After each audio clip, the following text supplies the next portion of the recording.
어머니, 이 낡은 한옥은 진우 씨 앞길을 막는 돈 먹는 하마예요.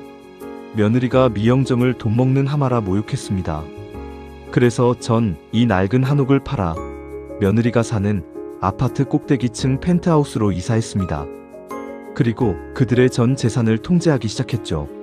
시어머니의 화끈한 복수가 지금 시작됩니다. 며느리 은주의 목소리가 거실에 날카롭게 울려 퍼졌습니다. 제 심장은 쿵 하고 바닥으로 떨어지는 것 같았죠. 오랫동안 피워온 향로의 연기가 희미하게 공중으로 흩어졌습니다. 저는 찻잔을 든 손이 미세하게 떨리는 것을 느꼈어요. 찻잔 속에 따뜻한 국화차가 파르르 흔들렸습니다. 얘야, 여기가 어떤 곳인 줄 아니? 이 집은 미영정이다. 우리 집안의 역사고 진우 아버지의 평생의 꿈이 담긴 곳이야. 역사요? 꿈이요? 지금 그게 중요한가요? 진우 씨 사업 자금도 바닥났고 저희 살던 집도 담보 잡혀서 언제 넘어갈지 모르는 판국인데 어머니는 저 낡은 한옥만 붙잡고 계실 거예요? 며느리의 눈빛은 차가웠습니다. 제 눈을 똑바로 응시했지만 거기에는 존경심이라곤 찾아볼 수 없었죠. 오직 탐욕과 짜증만 가득했습니다. 저는 목구멍까지 치밀어 오르는 울분을 억지로 삼켰습니다. 입안이 바싹 말랐습니다. 침을 삼키려 해도 목이 칼칼했네요. 이 집 팔면 그 돈으로 진우 씨 다시 일어설 수 있어요. 그리고 저희도 숨통이 좀 트일 거고요. 어머니는 왜 자꾸 저희 발목을 잡으시는 거예요? 며느리의 말은 비수처럼 제 가슴을 꽂혔습니다. 돈 먹는 하마, 발목을 잡는다는 표현에 온몸이 부들부들 떨렸습니다. 주먹을 꽉 쥐니 손톱이 살갗에 파고들었어요. 아팠죠? 이가 갈렸습니다. 제 아들이자 며느리인 이들에게서 배신감과 모욕감이 파도처럼 밀려왔습니다. 평생을 바쳐 지켜온 이 한옥 식당. 미영정이 제 자식들에게는 그저 팔아치워야 할 낡은 돈벌이 수단에 불과하다는 사실에 눈앞이 캄캄해지는 것 같았습니다. 거실에 침묵이 깔렸습니다. 벽시계 초침 소리만 째깍째깍 요란했어요. 저는 고개를 숙이고 깊은 한숨을 내쉬었습니다. 며느리는 제가 체념했다고 생각했는지 콧방귀를 뀌며 자리에서 일어났습니다. 저는 그 뒷모습을 싸늘하게 바라보았습니다. 이제부터는 저 혼자 싸워야 할 싸움이라는 것을 직감했죠. 며느리의 모진 말이 제 가슴에 깊은 상처를 남겼습니다. 밤마다 잠 못 이루고 이리저리 뒤척였죠. 낡은 한옥 석가래를 올려다보며 생각했습니다. 미영정은 단순한 식당이 아니었습니다. 남편과 제가 젊은 시절부터 온 열정을 바쳐 일군 삶의 터전이자 전통의 맛과 멋을 지켜온 자부심이었어요. 하지만 이제는 제 자식들에게조차 외면당하는 신세가 되었네요. 며칠 후 저는 아무에게도 알리지 않고 몰래 시청으로 향했습니다. 며느리의 모욕적인 요구에 무릎 꿇을 수는 없었습니다. 이대로 당하고만 있을 죄가 아니었죠. 공무원들이 오가는 복도는 낯설고 복잡했습니다. 서류 뭉치를 든 채 이리저리 헤매며 관련 부서를 찾아다녔어요. 제 발걸음은 조심스러웠습니다. 행여나 아는 사람이라도 마주칠까봐 고개를 숙이고 다녔죠. 시청에서 몇 번의 허탕을 치고 저는 문화재청으로 발길을 돌렸습니다. 그곳에서는 좀 더 희망적인 이야기를 들을 수 있었습니다. 우연히 만난 한 젊은 공무원은 미영정 일대가 오랫동안 전통문화 보존구역으로 지정될 가능성이 논의되어 왔다고 귀띔해 주었습니다. 저는 귀를 쫑긋 세웠습니다. 그 공무원에게 조심스럽게 물었습니다. 혹시 이 지역의 대형 부티크 호텔 체인이 관심을 보이고 있다는 소문도 들리는지 말입니다. 그는 잠시 눈을 깜빡이더니 아주 은밀하게 진행되는 이야기라 확답은 드릴 수 없습니다만 하고 말을 흐렸습니다. 하지만 그의 눈빛은 모든 것을 말해주고 있었죠. 저는 그 순간 심장이 쿵쾅거리는 것을 느꼈습니다. 손에 땀이 흥건했습니다. 머릿속이 빠르게 돌아가기 시작했어요. 이 정보는 저에게 절망 속에서 한 줄기 빛이 되어 주었습니다. 아무도 모르게 얻은 이 핵심 정보는 분명 반전의 기회가 될 터였습니다.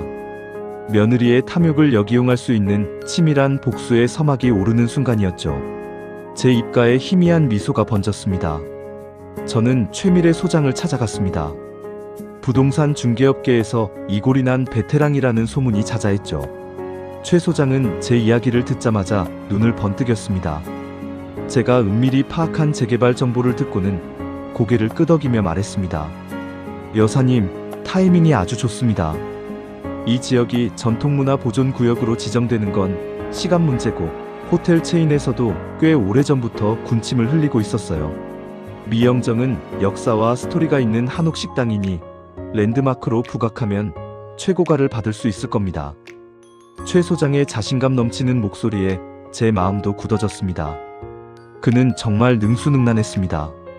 미영정의 가치를 극대화하기 위해 옛 문헌과 사진을 동원하여 전통문화 보존구역의 상징이라는 이미지를 만들어냈죠. 저는 그의 지시대로 묵묵히 서류를 준비하고 협상 과정에서 필요한 자료를 제공했습니다. 몇 주가 지났을까요? 마침내 대형 부티크 호텔 체인과 계약이 성사되었습니다. 매각 대금은 상상 이상이었습니다. 손에 든 계약서를 보며 제 손이 미세하게 떨렸습니다. 눈앞이 아득해지는 기분이었어요. 하지만 저는 흔들리지 않았습니다. 이 모든 것이 계획의 일부였으니까요. 미영정을 떠나는 날, 저는 주방을 둘러보았습니다. 수십 년간 제 손때가 묻은 낡은 도마와 솥, 그리고 벽에 걸린 남편의 사진.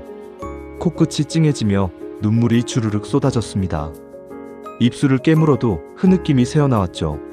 하지만 이별은 새로운 시작을 위한 통과이래였습니다.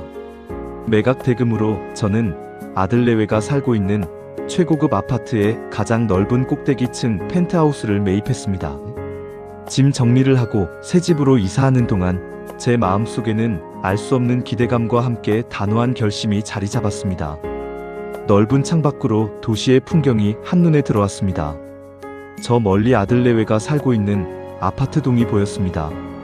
그들의 탐욕적인 계획을 통쾌하게 뒤엎을 준비가 이제 막 끝난 참이었죠. 이사 후 며칠이 지나 저는 아들 진우와 며느리 은주를 새 집으로 불렀습니다. 거실 창밖으로 도시의 야경이 환히 펼쳐져 있었습니다. 은은한 조명 아래 저는 최고급 닭이를 꺼내 차를 준비했죠. 아들 내외는 잔뜩 상기된 얼굴로 들어섰습니다. 그들의 눈빛에는 기대감이 가득했습니다. 아마 제가 한옥을 팔았으니 그 매각 대금을 자신들이 관리하게 될 것이라 예상하는 듯 했습니다. 어머니, 이 집은 누구 집이에요? 며느리가 조심스럽게 물었습니다. 그녀의 목소리는 평소와 달리 부드러웠습니다. 아들 진우는 말없이 주변을 둘러보며 입꼬리를 슬며시 올렸습니다. 글쎄다. 참 넓고 좋지 않니? 제가 미소 지으며 대답했습니다. 그들은 고개를 끄덕이며 연신 감탄사를 내뱉었습니다. 그들의 눈빛에는 이미 그 돈으로 무엇을 할지 계산하는 듯한 탐욕이 번득였습니다. 어머니, 이제 한옥도 파셨으니 그 돈은 어떻게 하실 생각이세요? 며느리가 핵심을 찔러왔습니다. 아들 진우도 제 눈치를 살피며 저를 응시했습니다. 저는 찻잔을 내려놓고 그들을 번갈아 바라보았습니다. 다 팔았으니 새 보금자리를 마련했지. 네? 그럼 이 집이 어머니 집이세요? 며느리의 눈이 휘둥그레졌습니다. 아들도 놀란 표정으로 저를 바라보았습니다. 그럼 누구 집이겠니? 여기가 어디인 줄 아니? 저는 자리에서 일어나 창가로 다가갔습니다. 아들 내외는 어리둥절한 표정으로 저를 따랐습니다. 저는 창밖으로 보이는 도시의 불빛을 가리키며 말했습니다. 여기가 바로 너희 아파트 꼭대기층이란다. 제 말이 끝나자마자 거실에는 정적이 흘렀습니다. 그 몇 초가 몇 시간처럼 길게 느껴졌습니다. 아들 진우와 며느리 은주의 얼굴에서 핏기가 싹 가셨습니다. 눈동자가 흔들리며 불안함이 드러났죠. 며느리의 입술이 파르르 떨렸습니다. 네? 어머니. 그게 무슨 소리세요? 은주의 목소리가 떨렸습니다. 이 아파트 말이다. 너희가 사는 그 아파트의 가장 넓은 꼭대기층 펜트하우스가 바로 이 집이야. 내가 매입했단다. 그제야 그들은 상황을 파악한 듯 했습니다. 며느리의 얼굴이 확 달아올랐습니다. 귀까지 빨개졌어요. 뜨끈뜨끈했죠. 아들 진우는 충격으로 다리에 힘이 풀린 듯 휘청거렸습니다. 어머니, 지금 저희를 놀리시는 거예요? 그 돈으로 저희 집을 사셨다고요? 왜요? 대체 왜 그러셨어요? 며느리의 목소리가 점점 높아졌습니다. 분노가 가득했습니다. 왜냐고? 내가 그 집에 살고 싶어서다. 내 돈으로 내가 산 집이니 너희가 상관할 바는 아니지. 제 말에 며느리는 이를 악물었습니다. 아들 진우는 저를 향해 소리쳤습니다. 어머니, 어떻게 그러실 수가 있어요? 저희는 지금 당장 돈이 필요한데 어머니가 그걸 다 써버리시면 저희는 어떻게 하라고요? 그들의 충격과 분노는 거실을 가득 채웠습니다. 소란이 시작되었습니다. 저는 그들의 얼굴을 차분히 바라보았습니다. 제가 느꼈던 배신감과 모욕감이 그대로 그들에게 돌아가는 것을 보며 제 마음속에서는 차가운 통쾌함이 일렁였습니다. 아들 내외에게 한옥매각 사실과 펜트하우스 이사를 통보한 후 며느리 은주는 며칠간 저에게 연락조차 하지 않았습니다. 저는 며느리의 침묵이 심상치 않다는 것을 직감했죠. 얼마 지나지 않아 제 예상은 틀리지 않았습니다. 며느리는 저를 돈 때문에 자식을 내쫓고 홀로 호화로운 생활을 즐기는 파렴치한 어머니로 둔갑시키기 위해 친척들에게 거짓 소문을 퍼뜨리기 시작했습니다. 어머니가 진우씨 사업 실패한 거 알면서도 돈 한 푼 안 보태주고 혼자 비싼 아파트 꼭대기층으로 이사하셨대요. 저희가 살던 집도 팔아서 빚 갚아야 할 판인데 어머니는 자기만 생각하시네요. 이런 류의 이야기가 친척들 사이에서 빠르게 퍼져나갔습니다. 처음에는 친척들도 며느리의 말에 동요하는 듯 했습니다. 몇몇은 저에게 전화를 걸어 아무리 그래도 자식인데 너무하신 것 아니냐며 은근히 비난의 말을 건네기도 했죠. 저는 그들의 말에 아무런 변명도 하지 않았습니다. 그저 묵묵히 전화를 끊을 뿐이었습니다. 하지만 며느리의 거짓말은 오래가지 못했습니다. 미영정 시절부터 저를 지지해온 단골 손님들이 이 소식을 듣고 가만히 있지 않았습니다. 그들은 저의 오랜 지인들이기도 했습니다. 그게 무슨 말이야? 이미영 이모님이 어떤 분인데? 평생을 자식 뒷바라지하고 남편 내조하며 사신 분이야. 자식한테 돈 한 푼 안 보태줬을 리가 없어. 단골 아주머니들은 분개하며 며느리의 거짓 소문을 반박하기 시작했습니다. 특히 50년 가까이 미영정을 드나들던 김 여사님은 친척들에게 직접 전화를 걸어 호통을 쳤습니다. 내가 이모님을 몇십 년을 봐왔는데 그럴 뿐이 아니야. 분명 무슨 사정이 있을 거야. 괜한 소리 지어내서 사람 잡지 마라. 김 여사님의 목소리는 단호했습니다. 그녀는 며느리의 말을 그대로 믿는 친척들에게 저와 미영정에 대한 이야기를 들려주며 제 진심을 전했습니다. 단골들의 입소문은 며느리의 여론 조작을 무력화시키기에 충분했습니다. 그들의 진심 어린 반박 덕분에 친척들의 마음도 다시 저에게로 돌아섰습니다. 저는 단골들의 변함없는 믿음에 깊은 고마움을 느꼈습니다. 그들의 존재가 저에게 큰 위로가 되었죠. 며느리는 더 이상 친척들에게 저의 험담을 늘어놓을 수 없었습니다. 그녀의 얼굴에는 당황스러움과 함께 분노가 서려 있었습니다. 며느리의 여론 조작 시도가 실패로 돌아간 지 며칠 후였습니다. 저는 밤늦게까지 거실에서 책을 읽고 있었습니다. 문득 냉장고에 넣어둔 식혜가 생각났습니다. 시원한 식혜 한 잔이 목을 축여줄 것 같아 지하 주차장으로 내려갔죠. 엘리베이터 문이 열리고 주차장에 발을 디딘 순간 저는 싸늘한 공기와 함께 낯선 인기척을 느꼈습니다. 어둠 속에 희미하게 보이는 몇몇 그림자가 보였습니다. 저는 순간 발걸음을 멈추고 몸을 숨겼습니다. 주차장 기둥 뒤에 바싹 붙어 숨을 죽였죠. 어둠 속에서 험악한 목소리들이 들려왔습니다. 야, 진우. 빨리 돈 안 갚아? 내 애미 집 팔아서라도 막아야지. 제 귀를 의심했습니다. 진우라는 이름에 저는 온몸에 소름이 쫙 돋았어요. 설마 하는 마음에 고개를 살짝 내밀었습니다. 그곳에는 제 아들 진우가 무릎을 꿇은 채 고개를 숙이고 있었습니다. 그의 주변에는 건장한 남자 3명이 서 있었죠. 그들의 얼굴에는 험악한 문신이 새겨져 있었고 손에는 쇠 파이프 같은 것이 들려 있었습니다. 제 아들은 그들에게 멱살을 잡힌 채 이리저리 흔들리고 있었습니다. 죄송합니다, 형님. 다음 주까지는 꼭 마련하겠습니다. 제발 한 번만 봐주세요. 진우의 목소리는 비굴하고 떨렸습니다. 저는 눈앞이 캄캄해지는 것 같았습니다. 머리를 망치로 맞은 것 같았죠. 다리에 힘이 풀려 주저앉을 뻔했습니다. 다음 주? 다음 주 타령 그만해. 내 애미가 집 팔아서 돈 좀 생겼다며? 그 돈으로 우리 빚이나 갚으라고 해. 안 그러면 네 마누라한테 찾아갈 거야. 사채업자의 협박에 진우의 어깨가 움찔거렸습니다. 그 순간 한 사채업자가 진우의 뺨을 세게 때렸습니다. 짝 하는 소리가 주차장에 울려 퍼졌습니다. 진우는 바닥에 고꾸라졌고 코에서는 붉은 피가 흘러내렸습니다. 저는 손으로 입을 틀어막았습니다. 억눌린 신음이 새어나올까봐 두려웠습니다. 제 심장이 터질 듯 마구 뛰었습니다. 가슴이 쿵쿵거렸어요. 숨쉬기조차 힘들었죠. 식은땀이 등줄기를 타고 흘러내렸습니다. 그제야 모든 퍼즐 조각이 맞춰지는 듯 했습니다. 며느리가 그토록 미영정 매각을 종용했던 진짜 이유가 진우의 심각한 사업, 실패와 거액의 사채 빚 때문이었음을 깨달았습니다. 배신감과 함께 아들에 대한 연민, 그리고 이 모든 상황을 알면서도 침묵했던 며느리에 대한 분노가 뒤섞여 제 마음을 휘저었습니다. 어둠 속에서 저는 이를 악물었습니다. 사채업자들의 최종 독촉 기한이 이틀 앞으로 다가왔습니다. 아들 진우는 제가 목격했던 그날 이후로도 며칠을 제 눈을 피해 다녔습니다. 하지만 더 이상 피할 수 없다는 것을 깨달았는지 어느 날 저녁 제 펜트하우스로 찾아왔습니다. 그의 얼굴은 피곤과 초조함으로 가득했습니다. 어머니, 진우는 제 앞에 무릎을 꿇고 앉았습니다. 그의 어깨는 축 처져 있었고 목소리는 간신히 새어나왔습니다. 죄송합니다.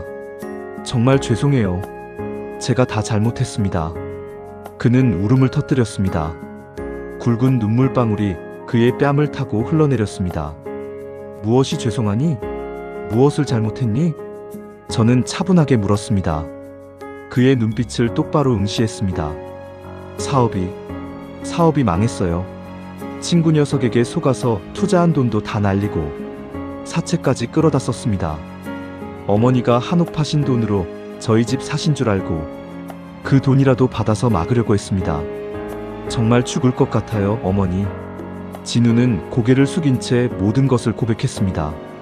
그의 몸은 부들부들 떨리고 있었습니다. 그때 며느리 은주도 초췌한 얼굴로 나타났습니다. 그녀는 제 눈을 마주치지 못하고 고개를 숙였습니다. 어머니, 저도 정말 드릴 말씀이 없습니다. 진우 씨가 혹시라도 어머니께 피해가 갈까봐 저에게도 말하지 말아달라고 했어요. 하지만 결국 이렇게 됐네요. 한옥 팔아달라고 했던 건 진우 씨 빚 때문이었습니다. 정말 죄송합니다. 며느리의 목소리도 힘없이 떨렸습니다. 저는 그들의 얼굴을 차례로 바라보았습니다. 실망감과 안타까움이 교차했지만 이제는 그들을 구해야 할 때였습니다. 저는 미리 준비해둔 변호사를 불렀습니다. 변호사는 중후한 얼굴로 서류 가방에서 계약서 한 장을 꺼냈습니다. 이것은 전통 계승 및 생활관리 계약서입니다. 변호사가 담담하게 말했습니다. 어머니께서 두 분의 모든 사채 빚을 갚아주시는 대신 2년 동안 두 분의 모든 경제권을 어머니께 위임하고 어머니의 지시에 따라 미영정의 전통을 계승하는 일과 생활관리에 참여한다는 내용입니다. 아들 내외의 얼굴은 경악으로 물들었습니다. 며느리는 입술을 파르르 떨며 저를 바라보았습니다. 어머니, 그게 무슨 말씀이세요? 저희 경제권을 통제하신다고요? 네. 2년간 너희가 그동안 어떻게 살아왔는지 나는 다 지켜보았단다. 이제는 너희 스스로 자립할 수 있도록 내가 가르쳐야겠다. 제 목소리는 단호했습니다. 아들 진우는 눈물을 닦고 저를 올려다보았습니다. 그의 눈빛에는 절박함과 함께 체념이 서려 있었습니다. 그는 결국 계약서에 서명했습니다. 며느리 은주도 한참을 망설이다가 결국 펜을 들었습니다. 그들의 손이 떨리는 것을 보며 저는 생각했습니다. 이제야 비로소 진정한 재교육이 시작되는구나. 계약 체결 후 저는 아들 내외의 재교육에 들어갔습니다. 제일 먼저 며느리 은주에게 지난날 거짓 소문을 퍼뜨렸던 친척들에게 전화로 사과하게 했습니다. 며느리는 처음에는 입술을 깨물며 망설였습니다. 어머니, 제가 왜 그래야 해요? 너무 창피하잖아요. 창피하니? 그럼 거짓말을 하지 말았어야지. 네가 한 일에 책임지는 법을 배워야 한다. 제 단호한 말에 며느리는 결국 전화를 들었습니다. 그녀의 목소리는 작고 떨렸지만 한 명 한 명에게 진심으로 사과하는 것을 들으며 저는 씁쓸한 미소를 지었습니다. 다음은 아들 진우의 차례였습니다. 저는 그에게 값비싼 외제차를 팔라고 지시했습니다. 진우는 차를 팔라는 말에 눈에 띄게 아쉬워했습니다. 어머니, 이 차는 제가 힘들게 번 돈으로 산 건데요. 그 차가 너를 힘들게 만든 주범 중 하나라는 것을 왜 모르니? 허세는 이제 그만 부려라. 진우는 결국 차를 팔았고 그 돈은 빚을 갚는 데 보태졌습니다. 그들의 화려했던 소비는 사라지고 저는 매달 빠듯한 생활비를 지급했습니다. 아들 내외는 처음으로 돈의 소중함을 느끼는 듯 했습니다. 어머니, 이 돈으로 한 달을 어떻게 살아요? 숨 막혀 죽겠어요. 며느리는 불평했지만 저는 눈 하나 깜짝하지 않았습니다. 그동안 너무 쉽게 벌고 쉽게 썼던 탓이다. 이제는 내 손으로 직접 벌어봐야지. 저는 그들에게 각자 허들의 일을 맡겼습니다. 아들 진우에게는 인력 사무실에서 일용직을 찾아보게 했고 며느리 은주에게는 동네 마트에서 시간제 아르바이트를 하도록 했습니다. 처음에는 익숙하지 않은 육체 노동에 힘들어했지만 시간이 흐를수록 그들의 얼굴에서는 점차 변화가 보이기 시작했습니다. 어머니, 오늘 짐 옮기다가 허리 나가는 줄 알았어요. 그래도 땀 흘리고 버니까 돈이 정말 귀하게 느껴지네요. 진우가 너덜너덜해진 작업복을 입고 와서 말했습니다. 마트에서 손님들 상대하는 게 보통 일이 아니더라고요. 진상 손님 만나면 정말 화가 나는데 그래도 참고 웃어야 하니 쉬운 일이 하나도 없네요. 은주도 손을 보이며 말했습니다. 거칠어진 그들의 손을 보며 제 마음은 아팠지만 한편으로는 뿌듯했습니다. 그들은 노동의 진정한 가치를 몸소 깨닫는 삶을 시작하고 있었습니다.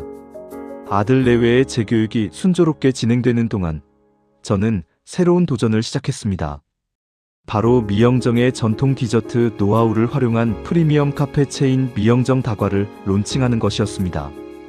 저는 한옥매각 대금 중 일부를 사업 자금으로 활용했습니다. 오랜 시간 미영정을 운영하며 쌓아온 저만의 비법과 레시피는 빛을 발했습니다. 찹쌀떡, 약과, 식혜, 수정과 등 전통 다과들은 현대인의 입맛에 맞게 재해석되었습니다. 매장 인테리어는 한옥의 멋과 현대적인 감각이 어우러지도록 설계했습니다. 미영정 다과 1호점이 문을 열었을 때 반응은 폭발적이었습니다. 사람들은 미영정의 깊은 맛과 멋에 열광했습니다. 줄을 서서 기다리는 손님들로 카페는 늘 북적였습니다. 저는 빠르게 사업을 확장하여 여러 지점을 오픈했고 미영정 다과는 순식간에 성공적인 프리미엄 카페 체인으로 변모했습니다. 이 과정에서 아들 진우와 며느리 은주도 각자의 역할을 맡아주었습니다. 진우는 전국 각지의 좋은 재료를 공수하고 배송하는 일을 맡았습니다. 처음에는 투덜거렸지만 성실하게 각 지역을 돌아다니며 최고의 재료를 찾아왔죠. 그의 발품 덕분에 미영정 다과는 항상 신선하고 질 좋은 재료를 사용할 수 있었습니다. 며느리 은주는 카페 주방의 허들의 일부터 시작했습니다. 설거지, 재료 손질, 청소 등 굳은 일을 묵묵히 해냈습니다. 그녀는 점차 주방의 전반적인 운영을 돕고 새로운 메뉴 개발에도 아이디어를 내는 핵심 인재로 성장했습니다. 2년이라는 시간이 흐르는 동안 아들 내외는 놀라울 정도로 달라져 있었습니다. 진우는 뛰어난 협상력과 성실함으로 물류 시스템을 완벽하게 구축했습니다. 은주는 섬세한 미각과 깔끔한 일 처리로 주방의 실세가 되었죠. 그들의 얼굴에는 예전의 허세나 탐욕 대신 일에 대한 자부심과 성숙함이 깃들어 있었습니다. 저는 그들의 성장을 지켜보며 깊은 만족감을 느꼈습니다. 2년간의 계약 기간이 끝나는 날, 저는 진우와 은주를 다시 저의 펜트하우스로 불렀습니다. 거실에는 2년 전 그날처럼 차분한 분위기가 흘렀습니다. 하지만 그들의 눈빛은 예전과 달랐습니다. 불안함 대신 기대와 약간의 긴장감이 서려 있었죠. 저는 그들 앞에 앉아 지난 2년간의 일들을 되짚어 보았습니다. 지난 2년 동안 너희는 정말 많이 변했구나. 제 말에 진우는 고개를 끄덕였습니다. 어머니, 정말 감사합니다. 어머니 아니었으면 저희는 아마 길바닥에 나앉았을 거예요. 돈의 소중함도, 노동의 가치도, 그리고 어머니의 사랑도 이제야 알 것 같습니다. 은주도 눈물을 글썽이며 말했습니다. 어머니, 저도 정말 죄송했습니다. 철없던 제 모습이 너무 부끄러워요. 하지만 이제는 어머니께 받은 가르침을 잊지 않고 살겠습니다. 저는 그들의 진심 어린 고백에 가슴이 뭉클해졌습니다. 그리고는 테이블 위에 놓여있던 전통 계승 및 생활관리 계약서를 천천히 들어 올렸습니다. 아들 내외는 숨을 죽이고 저를 바라보았습니다. 이 계약서는 오늘부로 효력을 잃는다. 저는 계약서를 가차없이 두 동강 냈습니다. 찢어진 종이가 바닥에 가볍게 떨어졌습니다. 이제 너희는 자유란다. 그들의 얼굴에는 놀라움과 함께 알 수 없는 감격이 스쳐 지나갔습니다. 저는 이어서 그동안 제가 관리했던 그들의 월급과 진우의 외제차 판매 대금을 돌려주었습니다. 꽤 큰 금액이었습니다. 어머니, 저희는 이 돈으로 다시 사업을 시작할 수도 있겠네요. 진우가 조심스럽게 말했습니다. 하지만 저희는 미영정 다과 사업을 계속하고 싶습니다. 은주가 진우의 말을 이어받았습니다. 그녀의 눈빛은 확신으로 가득했습니다. 어머니께서 저희에게 기회를 주신다면 저희는 어머니와 함께 이 사업을 더 크게 키워나가고 싶어요. 저는 그들의 진심을 느낄 수 있었습니다. 그들은 더 이상 돈만을 쫓는 탐욕스러운 젊은이가 아니었습니다. 땀 흘려 일하고 전통의 가치를 이해하며 무엇보다 가족의 소중함을 깨달은 어엿한 사업가로 성장해 있었습니다. 저는 환하게 미소 지었습니다. 그래, 좋다. 너희의 진심을 알았다. 그리고는 그들에게 새로운 제안을 했습니다. 이제 미영정 다과를 주식회사로 전환하자. 그리고 너희에게 지분을 부여할 것이다. 너희는 이제 나의 아들과 며느리이자 미영정 다과의 새로운 비즈니스 파트너가 되는 거다. 진우와 은주의 얼굴에는 기쁨과 감격이 교차했습니다. 그들은 서로를 바라보며 활짝 웃었습니다. 2년 전 미움과 배신감으로 가득했던 그들의 눈빛은 이제는 신뢰와 사랑으로 빛나고 있었습니다. 우리는 함께 손을 맞잡았습니다. 새로운 시작을 알리는 따뜻한 악수였습니다. 저의 가족은 이제 비로소 진정한 의미의 동업자이자 서로를 이해하고 사랑하는 완전한 가족으로 거듭나는 순간이었습니다. 어떻게 보셨나요? 우여곡절 끝에 가족이 행복한 모습으로 해피엔딩 마감하여 다행입니다. 아직 미흡하지만 시청자 여러분의 구독과 좋아요가 저의 창작 활동에 큰 힘이 됩니다. 다음에 더 좋은 동영상으로 찾아뵙겠습니다. 감사합니다.